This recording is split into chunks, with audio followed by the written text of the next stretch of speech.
Hey, what's going on, guys? Welcome back to another Black Beacon video. Let me fix my camera. It looks a little scuffed. There we go. Welcome back to another Black Beacon video. So I haven't made a tier list video because I know you guys have been wondering, Faros, are you ever gonna make a video talking about, the Black Beacon tier list? Are you gonna make a tier list? And I'm gonna do it in this video. Now the thing is, I'm not going to make my own tier list. All right, I'm not gonna make my own tier list because I don't have every single character in the game. So I tried to see if there's like a website, if there's a website where they're tier lists, and I found this website over here called Game 8. All right, I was hoping that when they would actually cover Black Beacon, but they didn't, unfortunately. So we're gonna rely on Game 8 for now, but we're not gonna take everything they said at face value because just because you see a tier list on the website, it doesn't mean that everything they're seeing is factual. So there are also things I definitely disagree on with it when it comes to this tier list, but as you guys can see, this is the general tier list, the overall tier list for these characters. All right, overall, you have Tomb of Fate, and Tomb of Fate is coming soon, and then Reroll. I don't know, but we're gonna stick with the general, which is like overall every character in the game. So I know you guys notice right now, Logos is in B+ tier. All right, she's in B+ tier. Now, the reason why I can see the reason why they put her in B+ tier is because Logos, her healing, when you get the character, you don't automatically unlock her healing.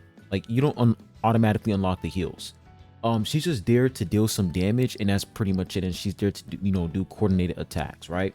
So the fact that you have to get her weapon and you have to level her up so that you can unlock her healing and increase her healing potential, I will say that's definitely flawed for Logos, the fact that you have to get her weapon to enhance her healing. But it's not going to be that hard, to be honest. Like, to get Logos's weapon to heal more, it's not that hard. So I will say Logos, the only thing she sucks at is the fact that her healing isn't that strong compared to other characters like Asty. So I can see why they put her in B+ tier, but I disagree with them putting her in B+ tier simply because of the fact that she can apply light anomaly while she's off field. So the fact that she's able to apply that coordinated attack with other characters, like let's say you unlock the notes, like when you're using Logos, she does that little dash attack, like when you get 4 stacks or 5 stacks, I think she does those full that dash attack really fast, like very similar to Aglaia in Honkai Star Rail. And then once she finishes that, you're going to see a note next to her. When you see that, you can switch off to another character and she can still, attack while she's off field. So she's very similar to like Ling from like Genshin Impact, where Ling can apply Pyro while she's off field.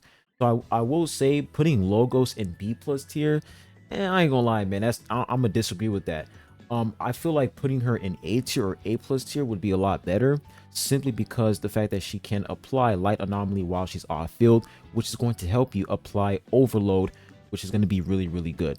So imagine you put Logos on your team and you put another character that has a different element on your team, and then you combine both elements and boom, you get overload, right? You get a big explosion.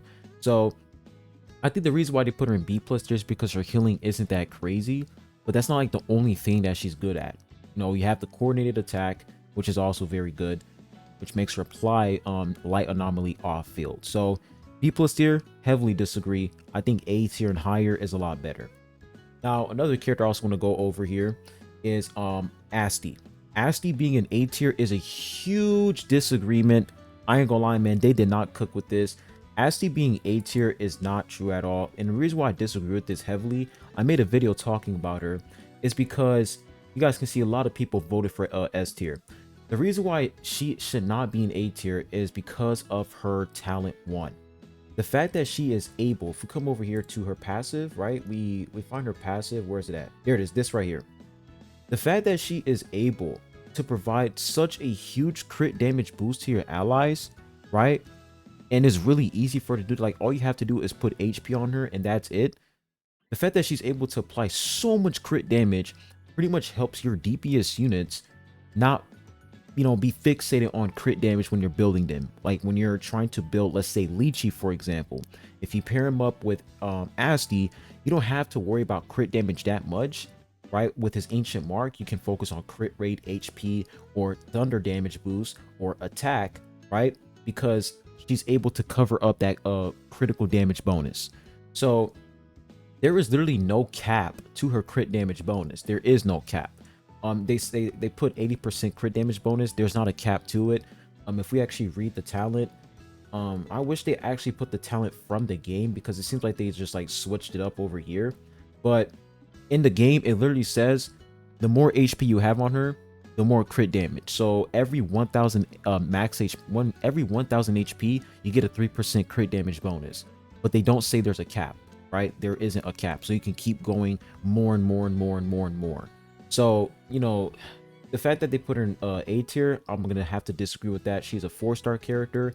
Plus, when we take a look at her dupes, she does provide where's it at? You guys can see she provides a 15% water damage boost. That's gonna be very nice for Ching, right? Ching is coming soon. She's gonna be the next limited 5-star character. So the fact that she's able to provide a 50% water damage boost, and she provides a crit damage boost and heals on top of that, like, come on, dude. Like, she's just good. She's a good character. She's like a really nice unit to use, especially in like a quick swap team. You just put her in, use her skills, you immediately swap out and use your character. Like, she doesn't, like, she's not on field for a very long time, right? She's not on field for a very long time.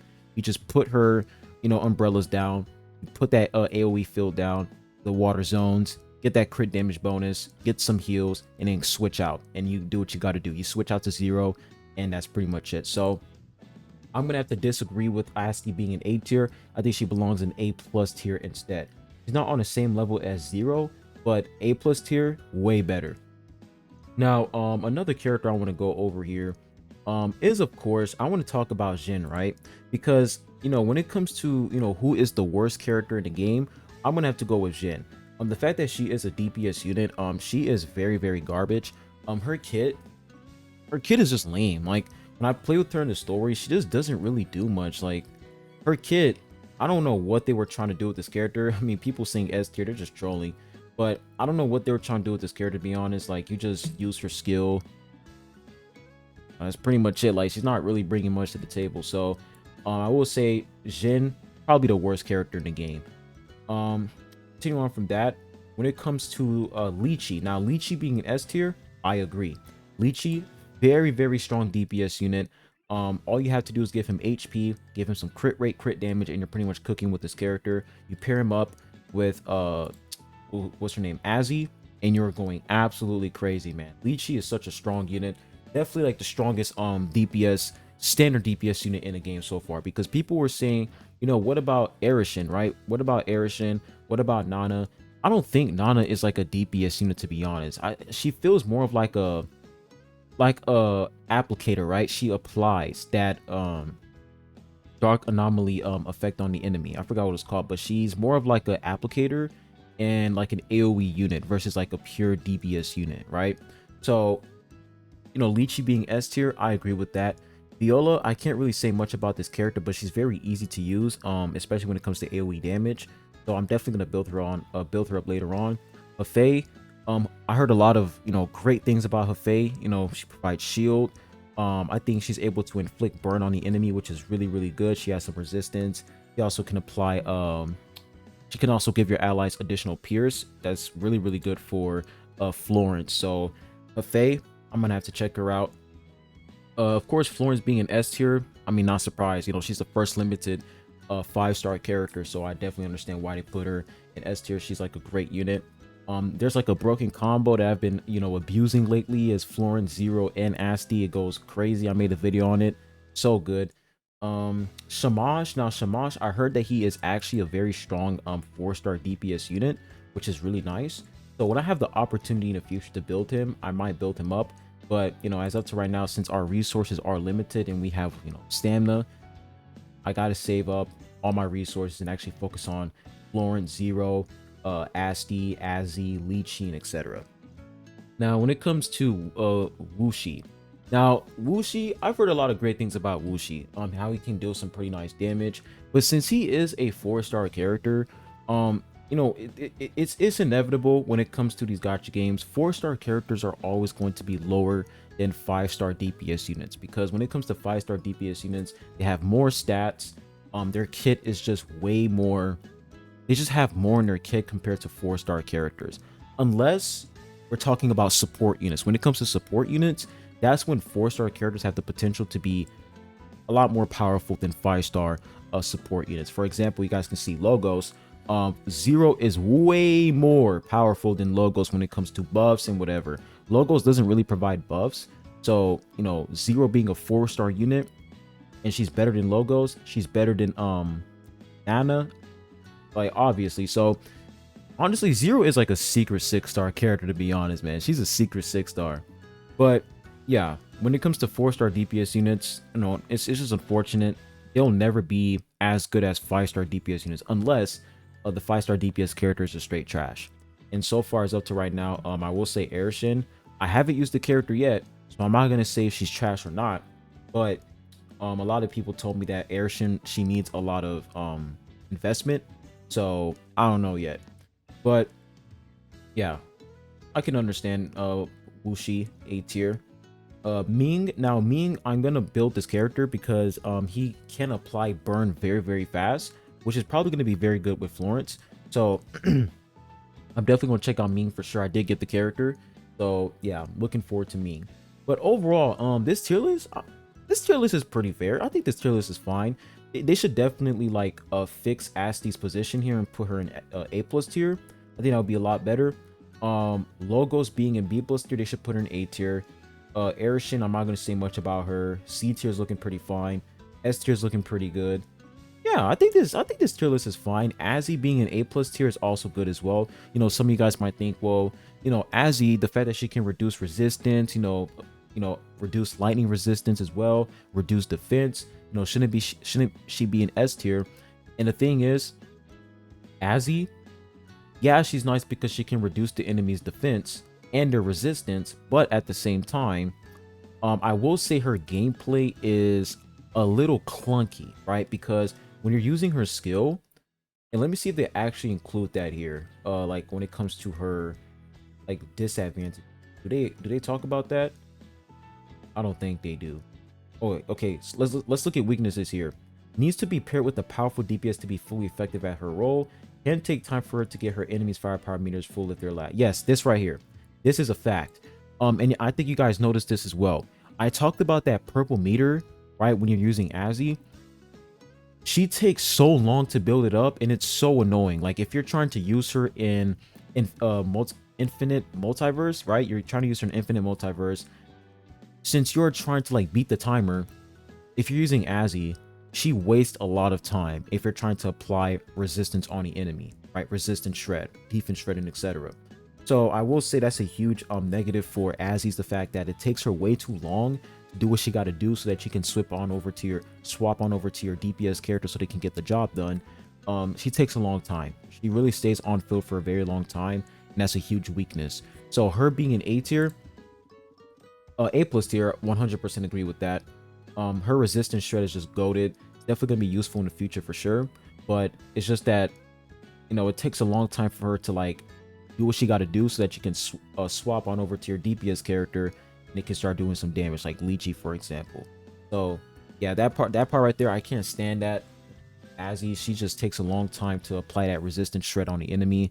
It's really annoying. But yeah, overall, this tier list looks really nice. Who do you think is the best Black Beacon character? A lot of people seeing Aerishin. I've seen a lot of people, you know, they actually like Aerishin a lot. I'll say my favorite character in the game is Lychee in terms of design. Lychee is a cool looking character. But yeah, that's pretty much it, guys. That is pretty much it when it comes to this tier list. So yeah, I definitely agree with what's going on over here. Zero, I'm gonna say Zero is the best unit in the game as of to right now. Best unit in the game. And maybe they might release another 4-star character or a 5-star character who's gonna do way more. But the fact that she's able to provide a crit damage boost, right? 20% crit damage boost instantly, and a huge attack boost as well. It's just absolutely insane, man. She's just such a good unit, man. Really good unit. But tell me what you guys think in the comment section down below. It's pretty much the Black Beacon tier list.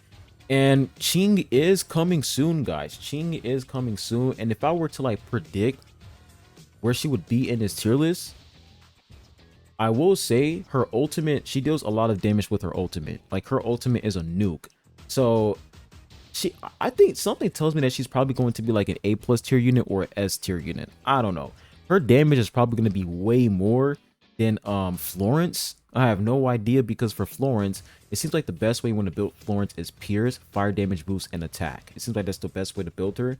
But when it comes to Ching, it's probably going to be crit rate, crit damage, and water damage boost or attack boost. It really depends. So we're gonna have to wait and see when Ching gets released. But that's it, guys. Tell me what you guys think in the comment section down below, and tell me who your favorite character is in Black Beacon. And I hope you guys have a good one, and I'll be seeing you guys on the next one. Adios.